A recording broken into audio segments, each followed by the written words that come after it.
things that happened when I was a student here. Bill mentioned, we've all done a lot of rotten sins. I've been with Bill when he's done a lot of those rotten sins. That's part of the reason I chose that hymn for us to sing today. You know, the definition of an optimist is a person who plays a trumpet and carries a pager. It'll take a moment for you to... Just a joke, Bill. It's just a joke. Having a little fun with me.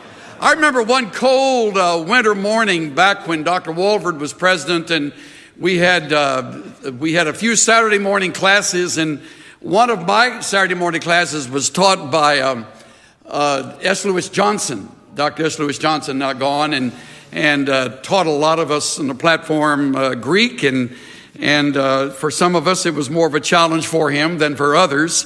And I happened to be walking along as he was making his way to the class. He hated cold weather, had a big heavy black coat on, a hat on, and he's from Carolinas, and so this kind of cold weather for him was unusual. And he said, I said, "Good morning, Dr. Johnson." He said, "All right." I said, "How are you?" "Not well." "You know the problem with this school, Chuck?" I said, "No, sir." "Run by a bunch of Yankees."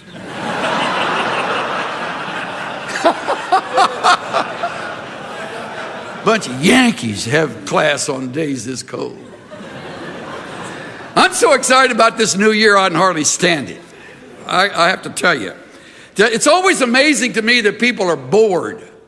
There are folks that are actually bored in life. Like a fellow named Lawrence Walters from San Pedro, California. Let me tell you about Lawrence. He said one day, "Enough is enough. What I need is a little adventure. Tired of just sitting around." So on the 2nd of July that year, he rigged up 42 helium-filled weather balloons, tied them to a Sears lawn chair, and lifted off. It's a true story. Armed with only a pellet gun to help handle the elevation issues. Before he knew it, he was shocked to realize he was 16,000 feet high. Walters sort of had his breath taken away about that level. Mine started getting a little fuzzy. He wasn't the only one surprised. Pilot in a Southwest airline radioed the tower and said, "Some guy is in a lawn chair floating across the sky." Thankfully, Walters had enough presence of mind to start shooting out the balloons, which allowed him to land about 45 minutes later in Long Beach. But that bizarre experience got him on a Tonight Show and a Timex watch and a Timex ad, and ultimately the guy had to quit his job as he went on the road to deliver motivational speeches. That is how hard up we are for motivational speakers. So why in the world did you do that? Was the common question everybody asked him. He says, "People ask me that a lot. They want to know if I had a death wish or something." And he said, I just told him, no, I just had to do something. I couldn't just keep sitting there. The guy's a nut. You imagine people just sitting there. You can't and I can't. What a terrible way to spend a year, just sitting around, just wondering and waiting for something to happen. With years unfolding like these years, the best years of our lives, and the best is yet to come. We just sang about it. Now, how exciting is it that we can walk into 12 new months. Well, half of it's already gone. So 11 and a half of the months now that are unrolling in front of us, which I want to talk to you about. And I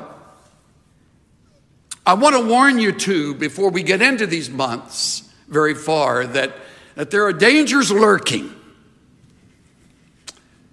A couple or three of them that came to my mind as I put my thoughts together. There's a danger of our walking in the flesh instead of the spirit, and suffering the consequences, not walking by faith, but walking by sight, which fills our lives with worry, stupid worries. Then there's a danger of planning every detail, right down to the gnat's whisker, and forgetting the most important part of all, and that's praying for direction as we walk into these 11 and a half months that remain. And the danger of running ahead of God rather than waiting for Him to open doors and to make the path straight and to clear the obstacles instead of our trying to move them out of the way ourselves. And that constant battle everybody has with worry. Chances are good your worry list is longer than your prayer list. You're all worried about some big thing on the horizon, and it's a very real probability it'll never happen. My worst worries and fears never realized throughout my life. And of course, the greatest of all the worries is the worry regarding when our last day will come. That's a serious issue. Of course it is. Peter Marshall, while he was chaplain of the Senate during the days of the Second World War, loved to tell the story. It was an old legend of a merchant in Baghdad who one day sent his servant to the market. And before very long, the servant came back white and trembling, and he said to his master, "Down at the marketplace, I was jostled by a woman in the crowd. And when she turned and looked at me, I looked right in the face of death. Death jostled me. She made a threatening gesture. And he said, 'Master, please lend me your horse. I must hasten to avoid her. And I will ride to Samaria, and there death will not find me.' Of course, the master lent him his horse, and he galloped away. And that afternoon, the same master made his way into the market, ran into the same old woman, walked up to her and said, 'Why did you frighten my servant this morning? Why did you make that threatening gesture?' Her response was, 'That was not a threatening gesture.' Death said, 'It was only a start of surprise. I was astonished to see him here in Baghdad. You see, I have an appointment with him tonight in Samaria.'"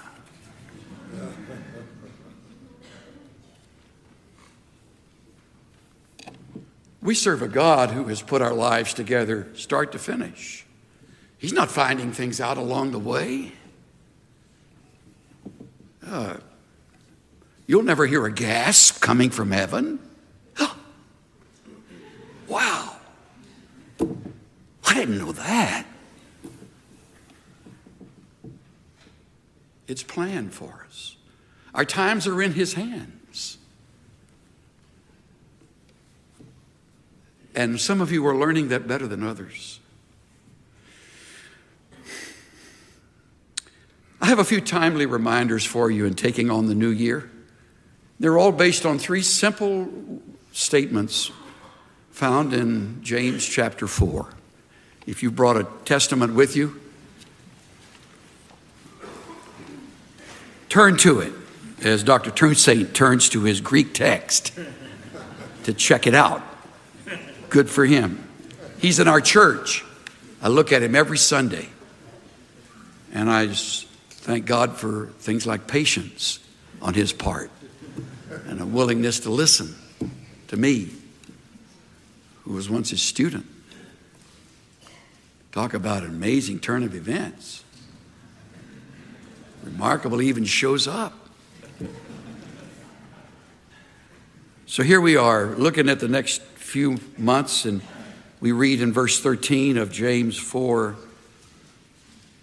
"Come on now, you who say Today or tomorrow we will go to such and such a city and we'll spend a year there and engage in business and make a profit. Yet, look closely, students, faculty members, friends of the seminary. You do not know what your life will be like tomorrow. You're just a vapor that appears for a little while and vanishes away. Instead, you ought to say, if the Lord wills, we will live. And then we will do this or that. Love this passage of Scripture. Love it. Preach on it every new year. Whoever's from Stonebriar Church, you heard me bring his talk a few Sundays ago. It's a great reminder, not just at the beginning of a new year, but how easy it is to play God, especially when we get a little theology under our belt. It's easy to think we got him figured out. I remember when Donald Gray Barnhouse up in Philadelphia used to stand before a simple microphone, a Bible in his hand, and he'd take questions from the audience, called it open forum. And his student up in the balcony stood up and said, Dr. Barnhouse, I've been wondering, how could the children of Israel be 40 years in the wilderness and the shoes never wear out and the clothes never wear out and they never went hungry? Dr. Barnhouse's answer was, God!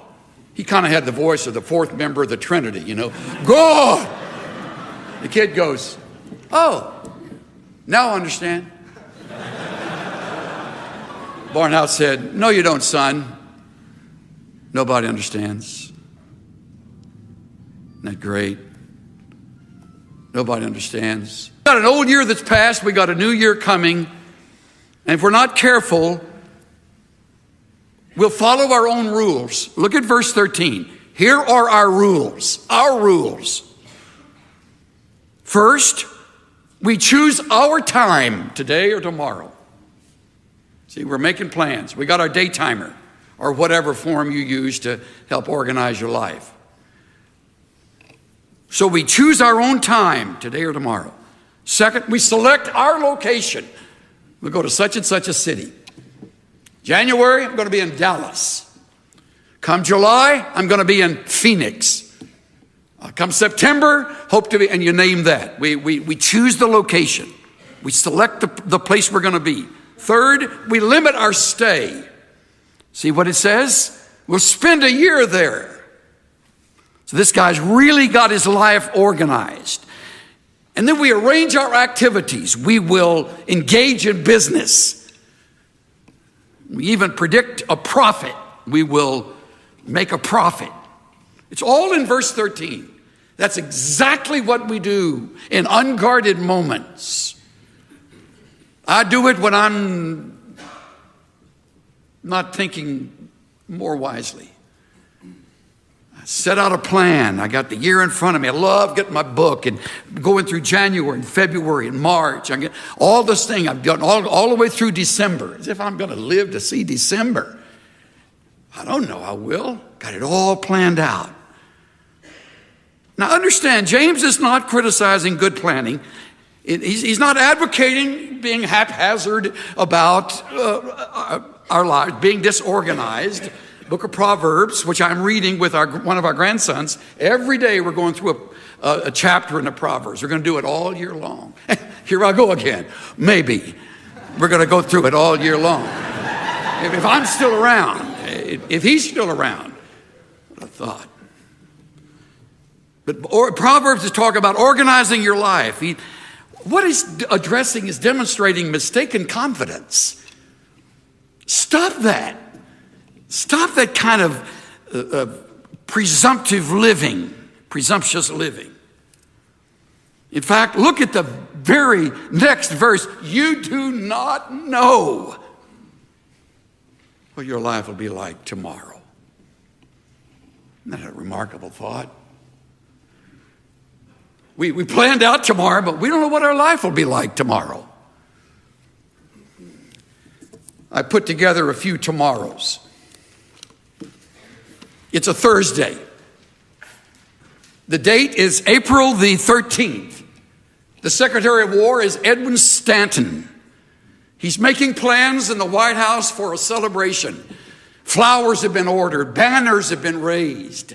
The name, Ulysses S. Grant, Victor. It's going to be spread all over. The war, this terrible war between the states. Finally, the bloodshed is ending. They're going to celebrate. And then, in the words of Jay Winnick, then came the bullet that bore into his brain. 1865, April 14th. Good Friday. The president's assassinated. The day before, they didn't know a thing about that. Oh, they got the security all buttoned down. President's okay, safe. Thank God the newspapers are finally getting beyond the ugly criticism of this buffoon of an ape-like president, they called him. Now he's dead. Travel with me ahead over 75 years later. It's a Saturday afternoon, and a naval officer and his wife are, of all things, finishing the decorating of their little apartment as they're enjoying a wonderful tour of duty at Pearl Harbor. December 6th. We'll sleep in tomorrow morning. Got our apartment ready. This is going to be great. Wonderful night of romance together. And boom, the place comes apart the next day. Tomorrow, December 7, 1941, Sunday morning, when all hell broke loose. They never thought of that the day before. He didn't know what their life would be like tomorrow. You and I were not alive in that first tomorrow. Many of you weren't alive in the second I mentioned. Let me mention one where we all were. Monday Night Football. What a great game it was. Had a terrific time. The guys on the TV talked too much, so I had it on mute. Just enjoyed the game, Cynthia and I and two or three friends. We had over in our little home here in Dallas. September 10, 2001. And I'm eating a bowl of cereal on Tuesday morning in the kitchen, standing up, which is my style when I have breakfast. Not that I'm driven, but... And I click on the TV, it's still on mute. And I'm looking at what looks like a Bruce Willis movie. And I'm thinking, how in the world did they film that? I got a son at School of the Recording Arts down in Florida where they do these animations. And I'm thinking, well, he would know how they did that film. And all of a sudden, boom, a plane goes through the second tower. And I scream for Cynthia.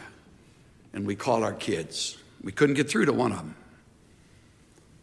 Inside for Living was at that time in a place called EDS, in temporary quarters as our building was being built. And boy, that place shut down. It looked like we were at war. We were. Tomorrow. Isn't that amazing? I mentioned a Thursday in a week. I mentioned a Saturday afternoon, and in an otherwise delightful week, I mentioned a Monday, where, by the way, I read later, 12 investors had met on the 101st floor saying, tomorrow morning we meet and carry out this plan. Come early. And they did. And they never got out of the South Tower. You do not know what your life will be like tomorrow. Nor do I. Suddenly it makes sense, doesn't it? Oh, James, writing way ahead of his time.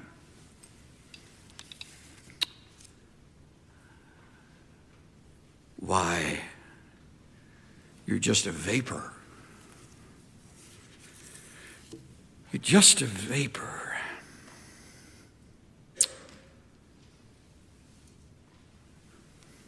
Shakespeare writes in Hamlet, Macbeth, he writes, if you can look into the seeds of time and say which grain will grow and which will not, speak then to me.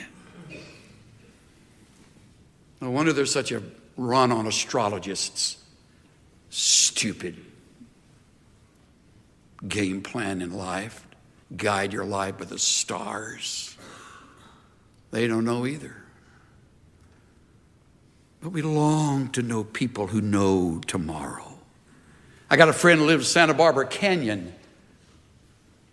He said, Chuck, when the fire hit, it came like a 50-mile-an-hour flood of flames. He says, I looked up and I saw the smoke and I started making a list. I called my dog over and I got my dog next to me and I'm putting my list together. And I got out of there with a car, a dog, and my list. Lost everything else. You don't know what your life's going to be like tomorrow. So, what do we do? Let me give you some things to write down. I've said one of them over and over again, so you hopefully have put that down. You have no knowledge of what tomorrow holds. We have a church out in Frisco filled with people who didn't know what their year held. Before the year started, they didn't know that by the end of the year they'd be unemployed. Whole bunch of white-collar workers unemployed now. Not just white-collar workers. One lady didn't know she'd face serious surgery. When they cut her open, they just sewed her back up. It's inoperable. Healthy looking, attractive, a young grandmother. One family didn't know they'd lose the man of the house. 50-year-old pilot with Delta. Layover in Amsterdam. He and his co-pilot friend, flown together for years, went to school together. Decided on their layover, because you have to lay over to get your sleep back so you feel okay to fly back across the pond. And while they're in Amsterdam, this pilot friend of mine and the co-pilot they say to each other, let's go bike riding. Boom, hit by a bullet train, gone. Could hardly find their remains.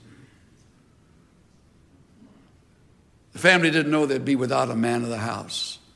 This isn't dramatic stuff where we made a movie out of. This is real stuff. I can give you names to every one of these people. It goes on. There was a family that discovered their 15-year-old son is now on drugs. At the top of his class. Got a drug problem he's kept secret for 2 years. He also been messing around with pornography. All that's come to light. The other side is we have a couple that thought they'd be single forever, and they've fallen in love with each other, and they can hardly wait to get married in April. They didn't even know each other at the beginning of last year. How exciting is that? I got a pastor friend who was at Schofield Memorial Church, and he's now in Fargo, North Dakota. Ah! And I'm driving along in my truck yesterday, and I hear in Fargo it's 37 below zero. I prayed for Matthew St. John. We have friends from that church, his friends that are from that church that were visiting our church a few Sundays ago, and they took my hand like they were about to pass out, and they said, pray for our new pastor. He has no idea what winter is like. I mean, we shut down schools when it gets to 20 in Dallas. 37 below zero. I could go on. You do not know. How about finances? How about finances? I would like to announce today that we're going to take that 200,000 surplus and give it to all the students. I would like to announce that. We're not going to do that, but I would like to announce that today. Yancey wrote this in the last page of the January 09 issue. Listen to this. As analysts began picking through the ruins of the financial collapse, they started dusting off old-fashioned words like greed, moderation, integrity, and trust. When executives line their pockets at the expense of employees and shareholders, when banks make speculative loans with little likelihood of payback, when borrowers walk away with good faith contracts and the system collapses. A functioning economy is held together by a thin web of trust. If you doubt that, visit a country where you have to pay bribes to get action, and you must count your change after every purchase. Then this. The same week that global wealth shrank by $7 trillion, Zimbabwe's inflation rate hit a record 231 million%. In other words, if you had saved $1 million Zimbabwean dollars on Monday, by Tuesday it's worth $1.58.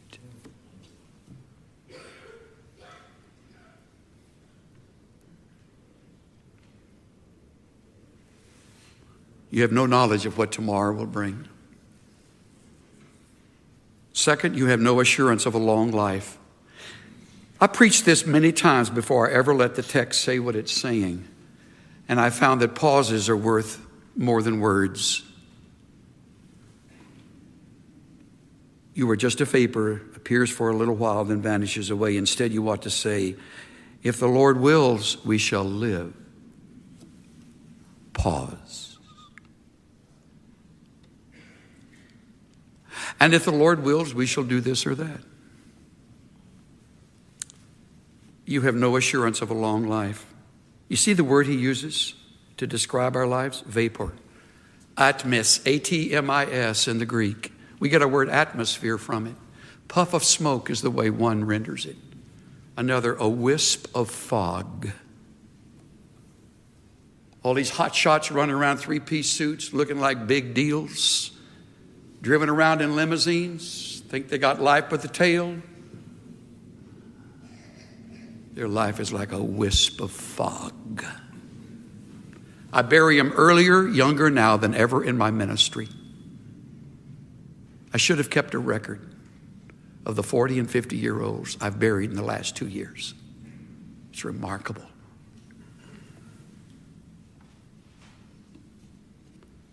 So, we have no assurance of a long life. So here's what we ought to say. If the Lord wills, not about my will, it's about his will. Not about the attorney who draws up a will for my life, it's about the Lord's will. If the Lord wills, we will live, meaning I don't have forever. And then we will do this or that. 3 very practical lessons, and I'm through. Number 1, there is a will we need to respect. Our Lord's will. Notice the name, Lord. I don't need to remind you of all that includes. Our Master. There is a will we need to respect. This, by the way, will guard us from pride. Constant problem we all fight, pride. If the Lord wills. Second, there is a destiny we need to remember. This will guard you from presumption. I say work hard. I say give it your best. These are the only few years you'll be at this place. Give it everything you've got. Grades will take care of themselves. Give it everything you've got. Because there's a destiny you need to remember. We're all going to wind up there. And it doesn't mean you run scared, okay? I was in the grocery store the other day. A very old lady was shopping next to me. And I listened to her. She kind of talking to herself. Or she had one of those ear deals and was talking to somebody. I've answered people in grocery stores. I reached over to get tomatoes one time and she said, no, I'm going. And she wasn't talking to me. She's talking to Frank somewhere on the phone. Anyway, this old lady talking to herself, picking among the bananas. No green ones. Don't want to get any green ones. She won't even buy green bananas. Don't live like that. You know, you're gonna probably make it to tomorrow. So there's a destiny we just need to be remembering. But here's the third and the last. There's a life we need to realize. And this will guard you from procrastination. For goodness sake, live.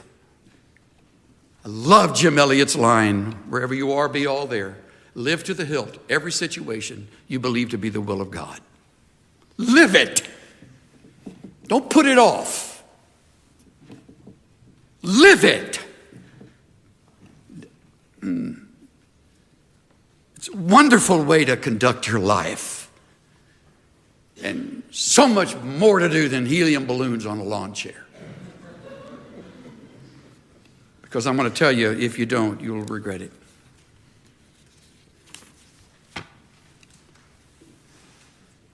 My brother-in-law opened the bottom drawer of my sister's bureau and lifted out a tissue-wrapped package. This, he said to me, this is not a slip. This is lingerie. He discarded the tissue and handed me the slip. It was exquisite silk, handmade, trimmed with a cobweb of lace. The price tag with an astronomical figure still on it, still attached. Jan bought this the first time we went to New York, at least 8 or 9 years ago, but she never wore it. She was saving it for a special occasion. Well, I guess this is the occasion. He took the lovely slip from me and put it on the bed with the other clothes we were taking to the mortician. His hands lingered on the soft material for a moment, then he slammed the drawer shut. Stood there and then said, don't ever save anything for a special occasion. Every day you're alive is a special occasion. I remembered those words through the funeral and the days that followed, when I helped him and my niece attend to all the sad chores that followed an unexpected death. I thought about them on the plane ride returning home from the Midwestern town where my sister's family still lives. I thought about all the things she hadn't seen or heard or done. Thought about the things that she had done without realizing they were all special. I'm still thinking about his words to me, and they've changed my life. I'm not saving anything now. We use our good china and crystal for every special event, such as losing a pound, getting a sink unstopped, the first camellia blossom in spring. Someday, and one of these days are losing their grip on my vocabulary. If it's worth seeing or hearing or doing, I want to see and hear and do it now. Now. I'm trying very hard not to put off, hold back, or save anything that would add laughter and luster to my and our lives. And every morning when I open my eyes, I tell myself, this is a special day.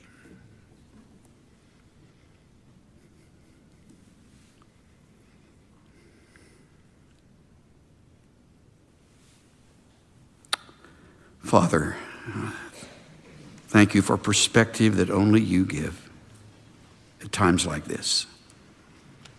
You have an amazing way of never decreasing our joy, but reminding us of the brevity of life and the necessity of living it. Thank you for the warnings against pride and presumption, against procrastination. Help me to live this better than I could ever preach it. Thank you for the year. By your grace, we'll live it. And if it's in your will, we'll see the end of it. Thank you that it's well with our souls because of Christ. In his name we pray.